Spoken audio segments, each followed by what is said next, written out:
A Brief History of Modern India. Chapter 11. Indian National Congress, Foundation and the Moderate Phase. Foundation of Indian National Congress. In the later 1870s and early 1880s, a solid ground had been prepared for the establishment of an all-India organization. The final shape to this idea was given by a retired English civil servant, A.O. Hame, who mobilized leading intellectuals of the time and, with their cooperation, organized the first session of the Indian National Congress at Gokuldas Tezpal Sanskrit College in Bombay in December 1885. As a prelude to this, two sessions of the Indian National Conference had been held in 1883 and 1885, which had representatives drawing from all major towns of India. Surendranath Banerjee and Ananda Mohan Bose were the main architects of the Indian National Conference. The first session of the Indian National Congress was attended by 72 delegates and presided over by Umesh Chandra Banerjee. Year after, the Congress met every year in December, in a different part of the country each time. Some of the great presidents of the Congress during this early phase were Dadabhai Nauroji, thrice president, Badruddin Tyabji, Feroz Shah Mehta, P. Anandacharlu, Surendranath Banerjee, Romesh Chandra Dutt, Ananda Mohan Bose and Gopal Krishna Gokhale.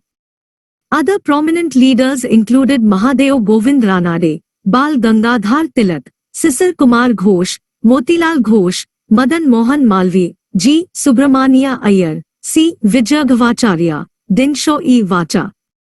In 1890, Kadamini Ganguly, the first woman graduate of Calcutta University, addressed the Congress session, which symbolized the commitment of the freedom struggle to give the women of India their due status in national life.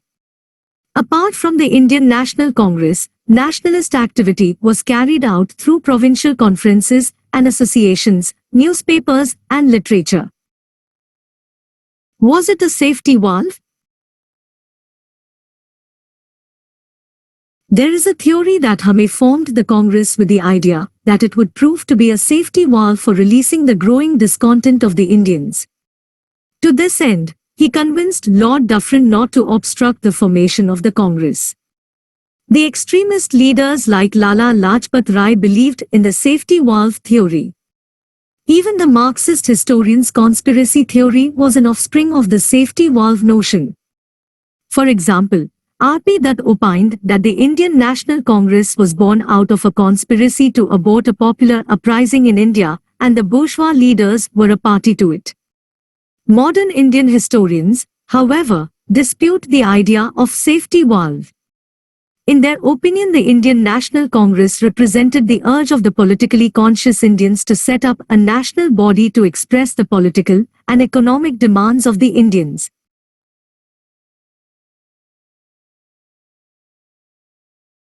If the Indians had convened such a body on their own, there would have been unsurmountable opposition from the officials. Such an organization would not have been allowed to form. In the circumstances, as Bipan Chandra observes, the early Congress leaders used Hame as a lightning conductor, i.e., as a catalyst to bring together the nationalistic forces even if under the guise of a safety valve. Aims and objectives of the Congress.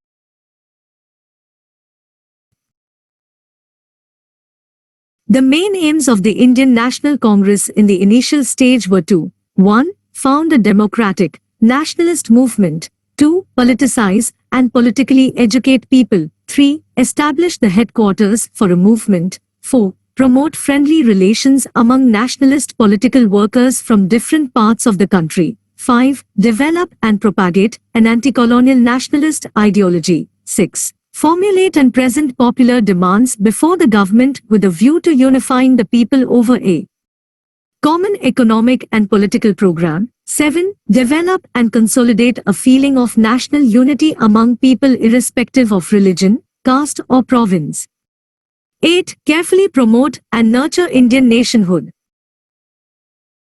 Era of Modernates, 1885 to 1905. Important leaders.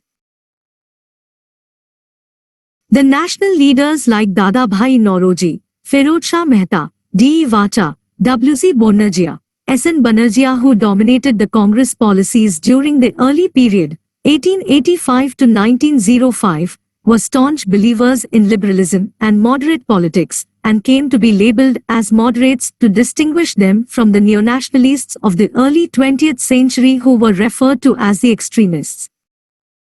Moderate approach. The moderate political activity involved constitutional agitation within the confines of law and showed a slow but orderly political progress. The moderates believed that the British basically wanted to be just to the Indians but were not aware of the real conditions. Therefore, if public opinion could be created in the country and public demands be presented to the government through resolutions, petitions, meetings, etc., the authorities would concede these demands gradually. To achieve these ends, they worked on a two-pronged methodology. 1. Create a strong public opinion to arouse consciousness and national spirit, and then educate and unite people on common political questions. And 2. Persuade the British government and British public opinion to introduce reforms in India on the lines laid out by the nationalists. They used the method of prayer and petition, and if that failed, they resorted to constitutional agitation.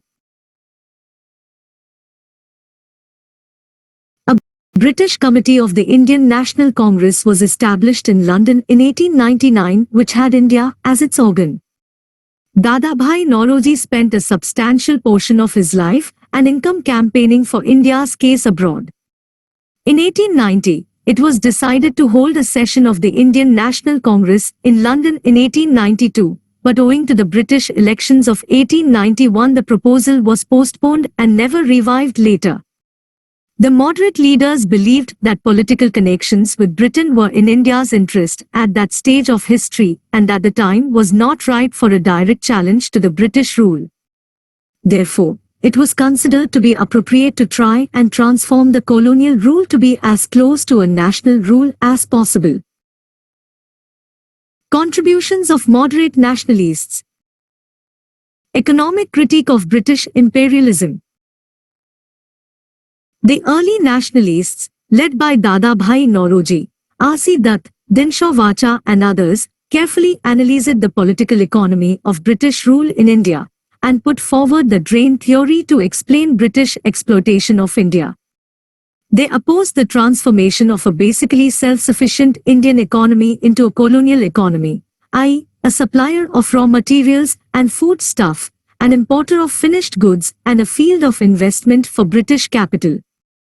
Thus, the moderates were able to create an all-India public opinion that British rule in India was the major cause of India's poverty and economic backwardness. To mitigate the deprivation characterizing Indian life, the early nationalists demanded severance of India's economic subservience to Britain and development of an independent economy through involvement of Indian capital and enterprise. The early nationalists demanded reduction in land revenue, abolition of salt tax, improvement in working conditions of plantation labor, reduction in military expenditure, and encouragement to modern industry through tariff protection and direct government aid. Also refer to chapter on economic impact of British rule in India. Constitutional reforms and propaganda in legislature. Legislative councils in India had no real official power till 1920. Yet, work done in them by the nationalists helped the growth of the national movement. The Imperial Legislative Council constituted by the Indian Councils Act, 1861, was an important body designed to disguise official measures as having been passed by a representative body. Indian members were few in number. In the 30 years from 1862 to 1892 only 45 Indians were nominated to it, most of them being wealthy, landed, and with loyalist interests. Only a handful of political figures and independent intellectuals such as Syed Ahmad Khan, Christodas Pal, V. N. Mandlik, K. L. Nulkar, and Rashbehari Ghosh were among those nominated. From 1885 to 1892, The nationalist demands for constitutional reforms were centered around 1. Expansion of councils, i.e., greater participation of Indians in councils, and 2. Reform of councils, i.e., more powers to councils, especially greater control over finances. The early nationalists worked with the long-term objective of a democratic self-government. Their demands for constitutional reforms were meant to have been conceded in 1892 in the form of the Indian Councils Act. These reforms were severely criticized at Congress sessions, where the nationalists made no secret of their dissatisfaction with them. Now, they demanded 1. A majority of elected Indians, and 2. Control over the budget, i.e., the power to vote upon and amend the budget. They gave the slogan, "No taxation without representation." Gradually, the scope of constitutional demands was widened. Dadabhai Nauroji, 1904, Gopal Krishna Gokhale, 1905, and Lokmanya Tilak, 1906, demanded self-government on the lines of the self-governing colonies of Canada and Australia. Also, leaders like Ferozshah Mehta and Gokhale put government policies and proposals to severe criticism. The British had intended to use the councils to incorporate the more vocal among Indian leaders so as to allow them to let off their political steam, while the important councils could afford to remain deaf to their criticism. But the nationalists were able to transform these councils into forums for ventilating popular grievances, for exposing the defects of an indifferent bureaucracy, for criticizing government policies or proposals, raising basic economic issues, especially regarding public finance. The nationalists were, thus, able to enhance their political stature and build a national movement while undermining the political and moral influence of imperialist rule. This helped in generating anti-imperialist sentiments among the public. But, at the same time, the nationalists failed to widen the democratic base of the movement by not including the masses, especially women, and not demanding the right to vote for all. Indian Councils Act 1892 main provisions number of additional members in imperial legislative councils and the provincial legislative councils was raised. In imperial legislative council, now the Governor-General could have 10 to 16 non-officials, instead of 6 to 10 previously. The non-official members of the Indian Legislative Council were to be nominated by the Bengal Chamber of Commerce and provincial legislative councils. The members could be recommended by universities, municipalities, zamindars and chambers of commerce. So the principle of representation was introduced. Budget could be discussed. Questions could be asked. Limitations: the officials retained their majority in the council, thus making ineffective the non-official voice. The reformed Imperial Legislative Council met, during its tenure till 1909, on an average for only 13 days in a year, and the number of unofficial Indian members present was only 5 out of 24. The budget could not be voted upon, nor could any amendments be made to it. Supplementaries could not be asked, nor could answers to any question be discussed. Campaign for general administrative reforms. The moderates campaigned on the following grounds: 1. Indianization of government service, on the economic grounds that British civil servants got very high emoluments while inclusion of Indians would be more economical, on political grounds that, since salaries of British bureaucrats were remitted back home and pensions paid in England, all drawn from Indian revenue, this amounted to economic drain of national resources, and on moral grounds that Indians were being discriminated against by being kept away from positions of trust and responsibility. 2. Call for separation of judicial from executive functions. 3. Criticism of an oppressive and tyrannical bureaucracy and an expensive and time-consuming judicial system. 4. criticism of an aggressive foreign policy, which resulted in annexation of Burma, attack on Afghanistan, and suppression of Tiawan Bialis in the northwest, all costing heavily for the Indian treasury. 5. Call for increase in expenditure on welfare, i.e., health, sanitation, education, especially elementary and technical, irrigation works, and improvement of agriculture, agricultural banks for cultivators, etc. 6. Demand for better treatment for Indian labour abroad in other British colonies, where they faced oppression and racial discrimination. Protection of civil rights. Civil rights included the right to speech, thought, association, and a free press. Through an incessant campaign, the nationalists were able to spread modern democratic ideas, and soon the defense of civil rights became an integral part of the freedom struggle. It was due to the increased consciousness that there was a great public outrage at the arrest of Tilak and several other leaders and journalists in 1897 and at the arrest and deportation of the Nathu brothers without a trial. Also refer to chapter on development of press in India.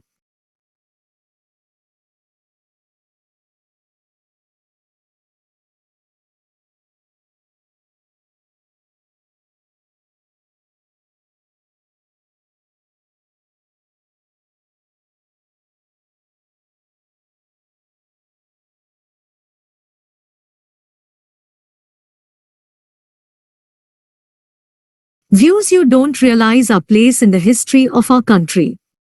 These memorials are nominally addressed to the government. In reality, they are addressed to the people, so that they may learn how to think in these matters.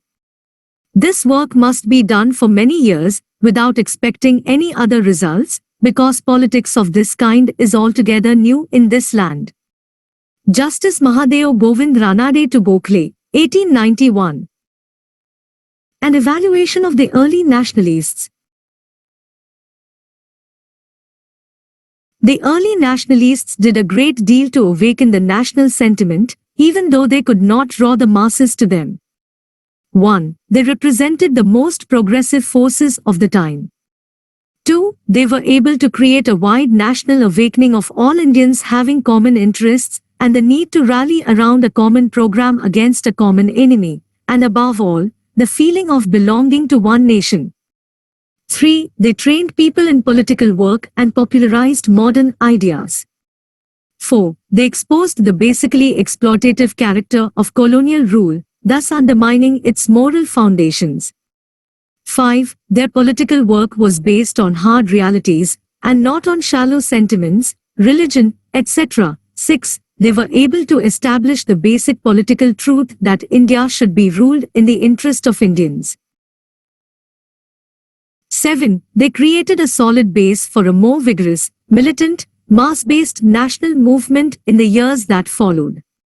8. However, they failed to widen their democratic base and the scope of their demands. Role of masses.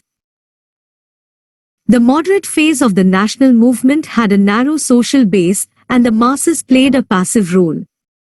This was because the early nationalists lacked political faith in the masses. They felt that there were numerous divisions and subdivisions in the Indian society, and the masses were generally ignorant and had conservative ideas and thoughts. The moderates felt that these heterogeneous elements had first to be welded into a nation before they entered the political sphere.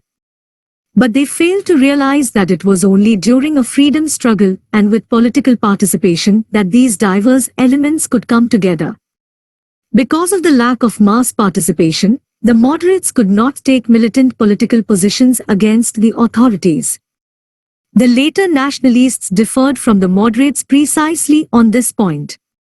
Still, the early nationalists represented the emerging Indian nation against colonial interests. Attitude of the government.